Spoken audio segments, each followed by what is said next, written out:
امید مو دی د الله تعالی په درګاه کې چې دغسې محافل او مجلسونه الی یوم القیامه به د دغې بهترینې هستۍ په یاد کې جوړیږي او روان به وي. نعره تکبیر، نعره تکبیر، نعره رسالت.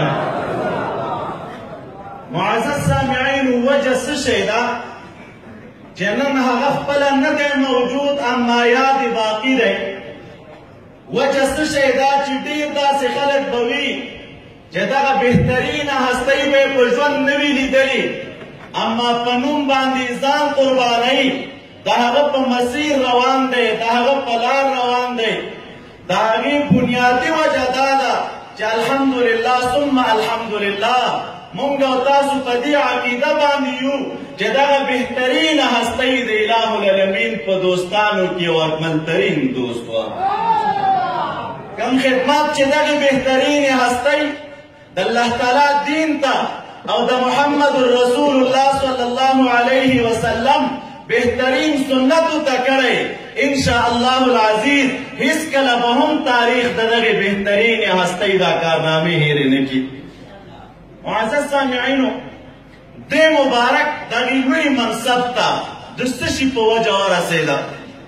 دا خو زموږ عقیده ده الحمدلله چې حضرت مبارک صاحب رحمت الله علیه د الله تعالی دوست و، د رب کریم یو اکمل ترین ولی و.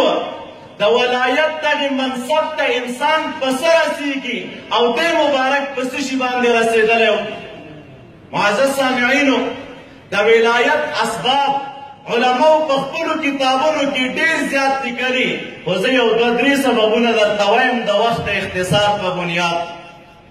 لکه څنګه چې د مخکې اولیاو تاریخ زموږ مخې ته پروت دی او د هغې کارنامې اورو، که وګورو هغې چې د ولایت مرتبې ته رسېدل او د رب کریم د دوستۍ په مقام فیض شوي وه، نو د ولایت دپاره اولنی قدم او اولنی پړاو هغه صحت د عقیدې دی. الحمدلله ثم الحمدلله د حضرت مبارک صاحب رحمت الله علیه عقیده د اهل سنه والجماعه وه. که یو څوک په دې فکر باندې وي چې زه دې د ولایت مقام ته ورسم، زه دې د رب کریم دوست شم، زه دې د ولایت په مقام فایز شم، اما عقیده د هغه د اهل سنه والجماعه مطابق نه وي، دا ټوله خپله زندګي به په سختیو کړاوونو کې تېره کړي، خو د الله تعالی